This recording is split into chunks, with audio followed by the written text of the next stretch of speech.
네, 여심을 저격한 종목으로 수익을 내보는 여심 저격 시간이고요. 더드림 SNC 우혜진 대표님과 함께 이야기 나눠보겠습니다. 대표님 어서 오십시오. 안녕하세요. 네. 미즌스의 경우에는 엔비디아의 실적 발표 앞두고 변동성을 보이다가 결국 혼조로 거래에 마쳤는데 실적은 예상치를 상회하는 실적이었습니다. 우리 시장의 경우에는 양시장의 분위기가 조금 다른데 오늘 코스닥에서 알테오젠이 빠지다 보니까 코스피가 더 강한 흐름을 나타냈는데 지금은 또 알테오젠이 꽤 낙폭 많이 줄이면서 올라오고 있는 상황입니다. 그렇다면 대표님은 어떤 종목 꼽아주셨는지 바로 체크해 본다면 먼저 첫 번째 종목으로는 KB금융 체크해 볼 수 있겠습니다. 돌아온 외국인의 기한에 더해서 이번에 계속해서 이 밸류업 지수 편입에 대한 기대감까지 있는 종목이라고 볼 수 있겠는데 주가도 벌써 나흘 연속 올라오고 있거든요. 상방 가능성 여전히 열어놓고 보면 될까요? 네, 우선 저는 지난번에 이제 KB금융이 10만 원을 넘어섰을 때 많은 분들이 이걸 미리 샀어야 되는데 라는 이야기를 굉장히 많이 하셨습니다. 그렇기 때문에 이제 뭐 앞에서 말씀해 주셨다시피 뭐 주주환원 정책이나 여러 가지 밸류업 프로그램 참여를 하면서 그런 기대감 때문에 지금 신고가를 경신을 하고 올 초부터 꾸준하게 지금 고공행진하는 모습을 볼 수 있습니다. 하지만 요즘 시장을 여러분들이 보시면 알겠지만 굉장히 불확실성이 계속해서 존재하고 있고 정말 그 어느 때보다 빠른 순환매, 빠른 대응이 필요한 시기이기 때문에 조정 시에 우리가 다시 한번 매수를 해보면서 재료가 남아있다면 다시 한번 상방을 열어놓고 보는 것들이 유효하겠다 이렇게 좀 의견을 드리면서 오늘 KB금융 좀 가지고 나왔습니다. 그리고 이제 겨울이 되면은 또 연말 배당의 그런 시즌이 돌아옵니다.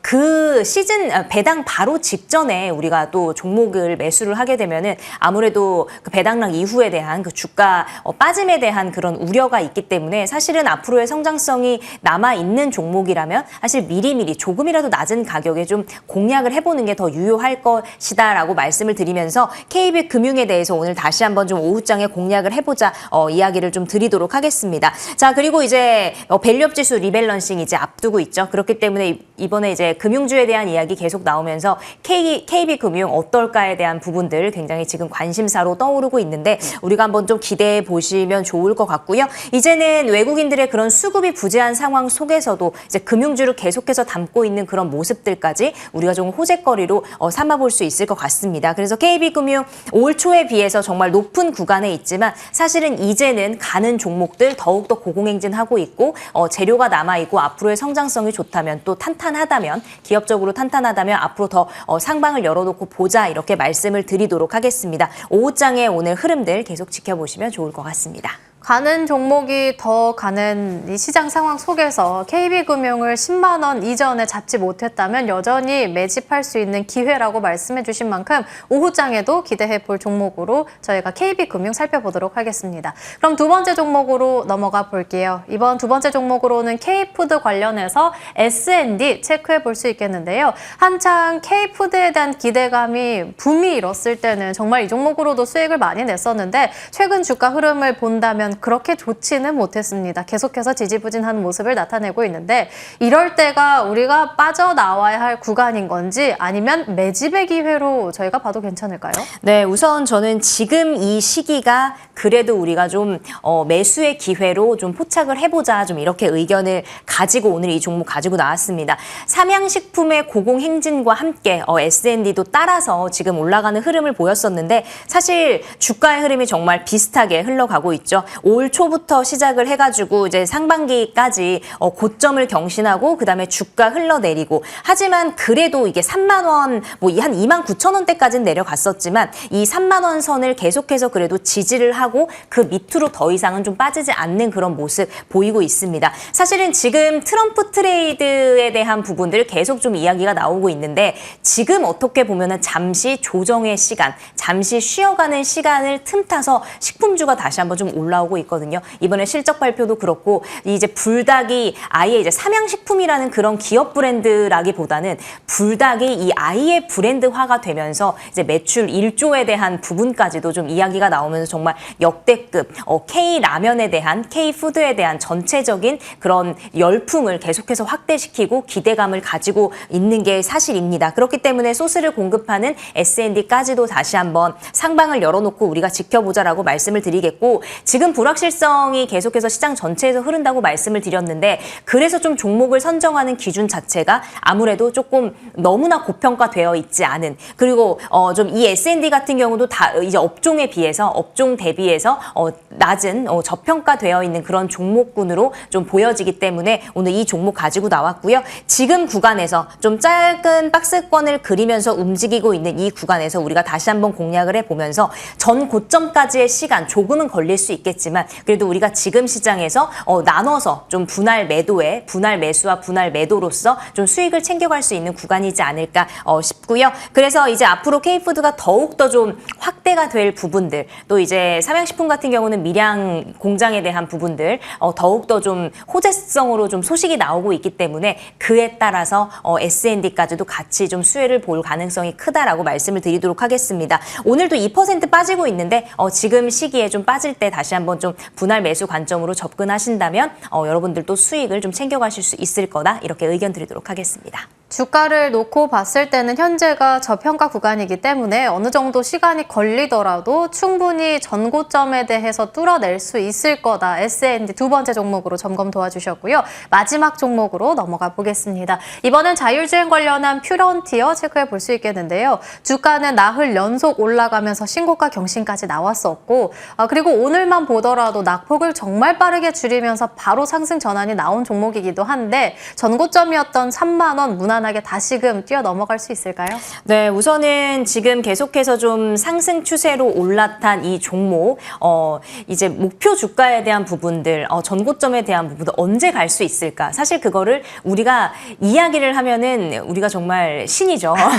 그렇기 때문에 우리가 그래도 이런 여러 가지 재료들 속에서 긍정적인 재료들 속에서 상방을 열어놓고 보자 이렇게 먼저 의견을 드리도록 하고요. 자율주행 같은 경우는 어떻게 보면은 사실 이번에 뭐 트럼프 행정부 2기에 대한 부분이 나오기 이전부터도 사실은 계속 시장에서 움직였던 종목입니다. 작년의 차트를 보더라도 퓨런티어만 해서 보더라도 사실은 거의 뭐 37,000원대 부근을 계속해서 형성을 하다가 이제 올해 초까지도 자율주행에 대한 부분들이 다시 한번 부각이 되면서 시장에서 움직였던 종목입니다. 아무래도 부품을 공급하다 보니까 움직였었는데 그 이후에 정말 좀 흐지부지 되면서 주가가 정말 바닥을 찍었고 시장에 대한 여러 가지 악재 속에서 바닥을 찍은 이후에 이번에 뭐 자율주행차에 대한 완전 자율주행차에 대한 규제 완화에 대한 소식이 나오면서 다시 한번 주가가 연이어 상승세를 좀 나타내고 있는 그런 흐름을 보였습니다. 그렇기 때문에 아무래도 이런 부분에 있어서 지금 시장에서는 더욱더 좀 활발하게 움직여가는 그런 섹터 위주로 우리가 좀 공략을 해보는 게 유효하다라고 앞에서도 말씀드렸다시피 사실 이 종목 같은 경우는 최근에 거의 뭐 3만 원대를 넘어서면서 다시 한번 급등 흐름을 낸 그런 이력이 있는데 이제는 우리가 조금 짧게 대응을 하자라고 말씀을 드렸습니다. 그렇기 때문에 퓨런티어 같은 경우도 이때 내가 공략을 하지 못하신 분들 다시 한번 조정 시에 우리가 매수 관점을 가지고 좀 나아가보자 말씀을 드리면서 오늘도 이런 시장 속에서도 3%대 넘는 그런 흐름들을 나타내고 있거든요. 다시 한번 저는 3만 원대 넘어가면서 그래도 우리가 이전에 기록을 했던 뭐 37,000원 부근까지도 좀 꾸준하게 내년 상반기까지 좀 올라갈 거다 이렇게 바라보고 있고요. 그렇기 때문에 이제 트럼프 당선인의 그 말 한마디 앞으로에 나오는 그런 정책들 속에서 우리가 좀 민감하게 그런 부분들을 받아들이면서 그래도 너무 겁먹을 필요 없이 좀 수혜 섹터 위주로 좀 매수하시면서 수익 나면은 또 매도하시면서 다른 그 다음 올라갈 섹터로 여러분들이 공략을 해 나가시면 좋겠다 이렇게 말씀드리면서 오늘 또 움직이고 있는 퓨런티어 다시 한번 여러분들이 오후장에도 좀 계속해서 좀 지켜보시면 좋을 것 같고요. 퓨런티어 같은 경우에는 사실 이전에 뭐 고객사에 대한 그런 뭐 수요에 대한 그런 부진 때문에 어떻게 보면은 기업 전체적으로 좀 이익이 좀 낮게 나왔지만 다시 한번 이제 수주에 대한 부분, 투자에 대한 부분이 좀 살아난다면 다시 업황 회복에 따라서 같이 이제 종목들도 좀 올라갈 거다 이렇게 좀 기대하고 있습니다. 트럼프에 대한 효과까지 기대해 보면서 퓨런티어의 경우에는 직전 고점 충분히 가능성 열어놓고 보자 언급해 주셨고 새 종목 가운데 오늘 공략주는요? 네, 오늘은 제가 KB금융 가지고 나왔습니다. 사실 이전에도 KB금융에 대해서 좀 레이더 종목으로 좀 언급을 해드린 적이 있는데 그래도 지금 시기에 외국의 수급도 우리가 굉장히 좀 중요하잖아요. 지금 시기에 수급도 붙고 있는 그런 KB금융 오늘 좀 공략을 해보시면서 오늘 그래서 좀 짧게 잡았습니다. 매수가 지금 9,700, 500원 부근이라고 말씀드렸는데 지금 또 유효하다 말씀드리고요. 목표가 짧게 직전 고점 10만 3천 원 잡아드리고요. 손절 라인은 9만 2천 원 의견까지 드려보도록 하겠습니다. 오늘 공략주로 KB금융 기억해 보겠습니다. 지금까지 더드림 SNC 우혜진 대표님과 함께 이야기 나눠봤고요. 터닝포인트 11도 여기서 마치도록 하겠습니다. 시청해주신 여러분 고맙습니다.